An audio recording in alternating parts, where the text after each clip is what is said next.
Good morning, children, and welcome back.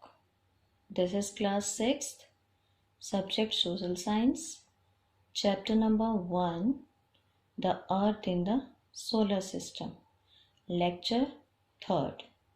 As in lecture 1 and 2, we have already covered some of the topics like solar system, celestial bodies, stars, planets. Or in starting of the chapter, as I told you, in all planets, in this chapter we will learn particularly about the earth where we are living. Now let's discuss some of the features of the earth. First, earth as a blue planet. Earth is known as a blue planet. What is the reason behind it? Because 2/3 part of the earth is covered with water and it looks blue from outer space. That's why it is known as blue planet. So if anyone asks you why is the earth known as blue planet, you will reply the earth surface. 2/3 of the earth surface is covered with water and it looks blue from outer space. That's why it is known as blue planet. The next feature, shape of the earth. It is geode. What does it mean? Geode is a shape that is sphere but flattened at the top. So earth has geode shape that is sphere but flattened at the poles. So if anyone asks you what is the true shape of the earth, you will reply this is geode. The next feature of the earth as a unique planet. This unique word we use with the earth where we are living. Why do we use? Because the earth is only planet where life is possible. The living things present there only on the earth out of all 8 planets. Now, why the life is possible here on the earth only? The conditions that make life possible on the earth are moderate temperature. The temperature of the earth is neither too hot nor too cold. That is average. So that's why life is possible on the earth. Second condition, presence of water. As we discussed now, 2/3 part of the earth surface is covered with water. So enough amount of water is present there on the earth. That's why life is possible.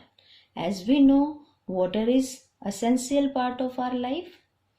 The third one, presence of air, or you can say presence of atmosphere.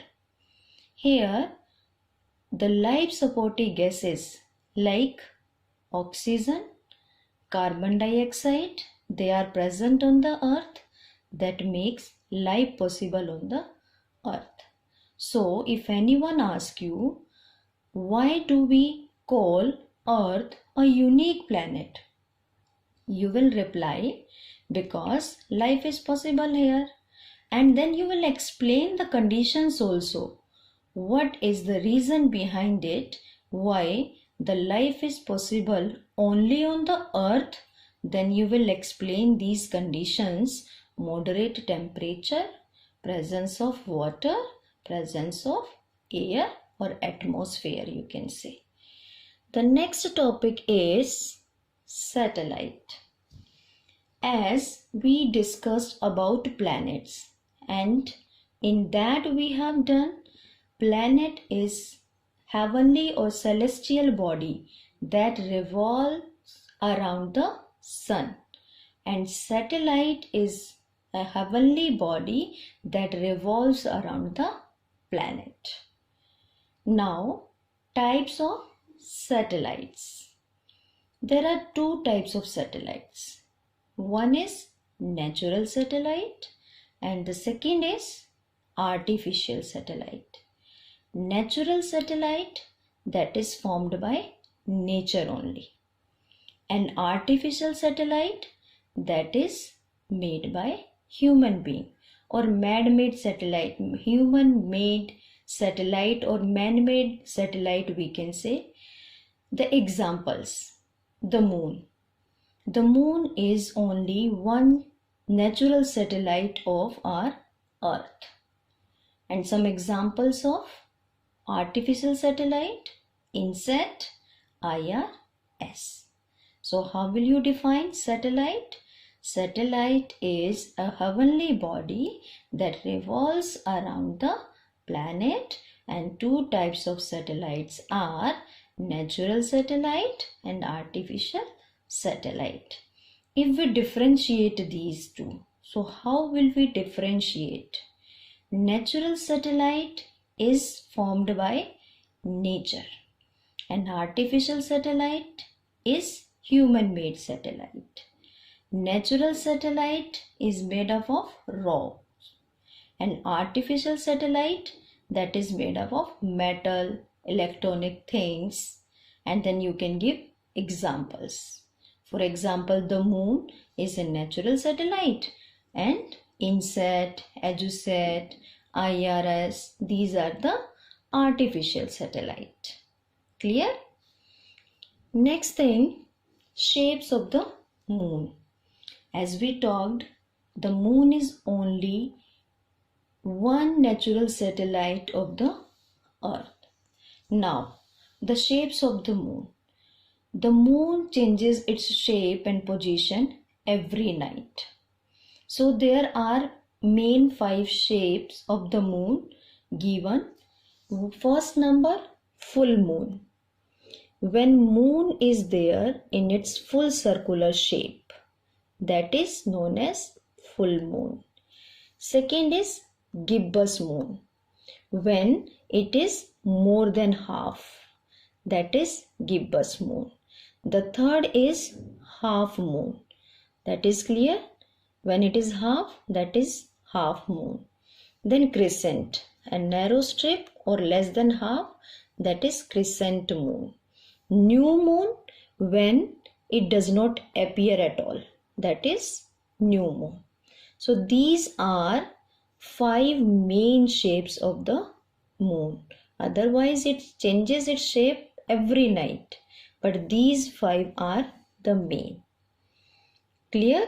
Shapes of the moon: full moon, gibbous moon, half moon, crescent moon, new moon. The next thing is 2 extreme shapes of the moon: full moon, new moon. How these are extreme? One, because full moon is a moon when it is in full circular shape, and new moon when it does not appear even. So these two are extreme shapes. They are known as extreme shapes of the moon. And full moon night is known as Purnima. New moon night is known as Amavasya. If we talk about Hindu calendar, on 14th day of Hindu calendar, new moon or Amavasya night appears. Or on the last day of Hindu calendar, that is the day of Purnima, or you can say full moon night. Clear? These are the 2 extreme shapes of the moon: full moon, new moon. And when do they occur? This new moon occurs on 14th day of Hindu calendar and full moon occurs on the last day of Hindu calendar. Next thing, rotation and revolution period of the moon. As it revolves around the planet, our earth, and rotation on its axis, it is rotating also. But the main thing to learn here is it takes 27 days and 8 hours in both rotation and revolution. Both periods are same. That's why, because of this reason only, we can see only one side of the moon always. This can be the question.